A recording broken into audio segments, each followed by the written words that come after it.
गुरु जैसा हमारा वादा रहा कि बाकी किसी भी मूवी की तरह हम हेरा फेरी 3 के लिए भी दबा के एक्साइटेड रहेंगे और ये सारी विषयों के ऊपर चर्चा करते हुए, हमारे ओपिनियन जाहिर करते हुए अनाउंसमेंट डे से लेकर अभी तक क्या क्या न्यूज या अपडेट्स आ चुकी हैं उनके बारे में जान लेते हैं। तो सबसे पहले ये क्लैरिफिकेशन दे दूं कि भाई जिन लोगों को अभी भी ये नहीं पता है कि ये जो अनाउंसमेंट फोटो हमने देखी है वो एक्चुअली में मूवी की शूटिंग की नहीं थी, बल्कि वो उसका प्रोमो शूट कर रहे थे, जो कि हम सब के लिए एक प्रॉपर अनाउंसमेंट वीडियो वो हमें देंगे, विच मींस कि प्रोमो हमें बहुत ही जल्दी देखने को मिल जाएगा। एंड अक्षय कुमार की भाई जैसी स्पीड है, अगर वो चाहे तो भाई 2 महीने में पिक्चर बना खत्म कर सकते हैं। मगर मेरा व्यक्तिगत ओपिनियन तो भाई यही रहेगा कि भाई टाइम लेकर बनाओ, अच्छा बनाओ, ना समझ में आए रीशूट मारो, ना समझ में आए नॉस्टैल्जिया का चम्मच पकड़ाओ, लेकिन अच्छा दे। उसी के साथ साथ कुछ दिनों पहले ये भी न्यूज आई थी कि हेरा फेरी 3 के अपने इनफेमस विलन होने वाले हैं संजय दत्त, जिनका कैरेक्टर ब्लाइंड एंड क्वर्की होने वाला है, जो कि आई डोंट थिंक कि भाई हम में से किसी को भी संजय दत्त की कॉमेडी से कोई बहुत बड़ी दिक्कत होगी, क्योंकि हमारा बचपन उनकी अल्फा कॉमेडी देख के बड़ा हुआ है। मगर उसी के साथ हमें ये भी नहीं भूलना चाहिए कि is also a directors actor, क्योंकि अगर कॉमेडी राजकुमार हिरानी ने लिखी है तो भाई अपन को कॉन्फिडेंस आ जाता है, लेकिन वही डबल धमाल में dialogue Farhad and Sajid brothers ने लिखे थे। एंड अभी उस पिक्चर से मेरे को जलेबी बाई छोड़ के कुछ याद नहीं है। सो आई ट्रस्ट द एक्टर्स, मगर राइटर्स अच्छे होने चाहिए, वो ज्यादा इंपॉर्टेंट है। एंड हाँ भाई लोग, जैसे हेरा फेरी 3 की बात शुरू हुई थी एंड कई सारे लोग फरहाद सामजी को एज अ डायरेक्टर हायर करने के लिए क्वेश्चन भी कर रहे थे, जिसके बीच में भूल भुलैया 2 के एक्टर अनीस बाज़मी साहब का भी एक स्टेटमेंट आता है कि उनके पुराने स्टेटमेंट को मिसकोट किया जा रहा है, जिसपे उन्होंने क्लैरिफिकेशन तो नहीं दिया, बस गुड लक, थैंक यू और वगैरह वगैरह बोला। मगर उसी रिपोर्ट के अनुसार उनका पुराना स्टेटमेंट ये था कि हेरा फेरी 3 के लिए जब उन्हें अप्रोच किया जा रहा था, स्टूडियो के पास कोई एक्चुअल में एक कहानी थी नहीं, तो उस हिसाब से उन्होंने मना कर दिया, और जो कि उनके इसी पुरानी स्टेटमेंट को कह रहे हैं कि ये मिसकोट किया गया है, क्लैरिफिकेशन नहीं दिया कि एक्चुअली में बताया क्या जा रहा है। अब खैर उन्हीं सारी बातों के साथ एक डॉट्स कनेक्ट करते हुए ये बात समझ में आ रही है कि जब इंटरव्यू में अक्षय कुमार ने बोला था कि उन्हें हेरा फेरी 3 की स्क्रिप्ट पूरी तरीके से पसंद नहीं आई थी,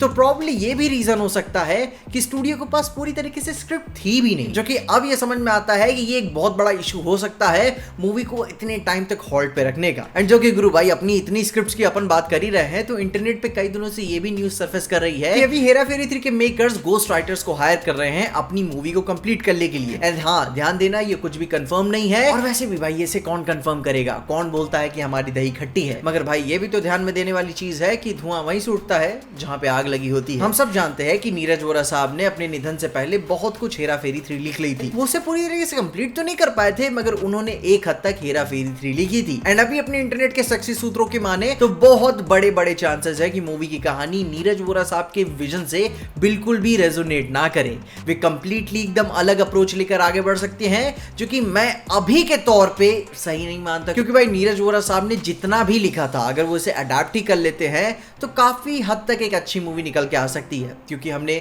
हेरा फेरी 1 और 2 देखी है, क्योंकि जिस हिसाब से इतना वो एवरग्रीन अडैप्ट करते हैं अभी तक मजा आ रही है भाई। एंड इन्हीं सारी बातों के बीच में सुनील शेट्टी साहब ने भी भाई कोपची में अपना एक कांग्रेचुलेशंस थैंक यू नोट भी डाल दिया लिंक्डइन पे, वो भी इतने लंबे चौड़े पोस्ट के साथ, जो कि भाई उन्होंने ज्यादा कुछ इनपुट तो नहीं दिया है, बस बताया है कि 33 साल का अपना इनका मूवी मेकिंग का एक्सपीरियंस और कैसे भाई मूवी बनाने में लायबिलिटी लेयर्स, उसका बिजनेस प्रोपोजिशन क्या होता है, वो सब उन्होंने समझाया। मगर एक चीज उन्होंने ये भी कही कि जैसे हर अच्छी चीज में समय लग जाता है वैसा इसमें भी लग गया, लेकिन अब फाइनली सुकून है उनके पास कि इतने सारे सवालों के जवाब अब उनके पास हैं। हेरा फेरी 3 फाइनली हो रही है। अब देखो जहां रही मेरी बात, मूवी चाहे जैसी भी आगे होगी, अपनी उम्मीदें अपने पास रखते हुए रिलीज डेट पास आते आते अपन कम से कम मूवी को उस तरीके से सेलिब्रेट तो कर ले जैसा एक्साइटमेंट हमारे दिल में है, एंड उसके बाद फिर देखा जाएगा मूवी कैसी होगी। तो कम से कम जितना अपने हाथ में है उतना एंजॉय तो कर ले। तुम अपने ओपिनियंस बताओ कि तुम इसके बारे में क्या सोचते हो, और क्या तुम्हें लगता है कि स्क्रिप्ट्स का सच में इतना बड़ा लोचा चल रहा है। अपने ओपिनियंस में कमेंट जरूर बताना। एंड यस, तुम अपने फरहाद सामजी भाई के बारे में क्या सोचते हो, पिक्चर में उन्हें एक रोल दे देना चाहिए शामजी भाई, ठीक है। अपने ओपिनियंस में कमेंट जरूर बताना। और ये सारी बातों के साथ साथ हमने एंटमैन द वॉस्प क्वांटममेनिया के ऊपर भी बात की है, जिसके लिए आप मेरी वाली वीडियो जरूर चेकआउट करना, तुम्हें सारी इन्फॉर्मेशन मिल जाएगी। मगर तब तक के लिए देखते रहिए पीजे एक्सप्लेन।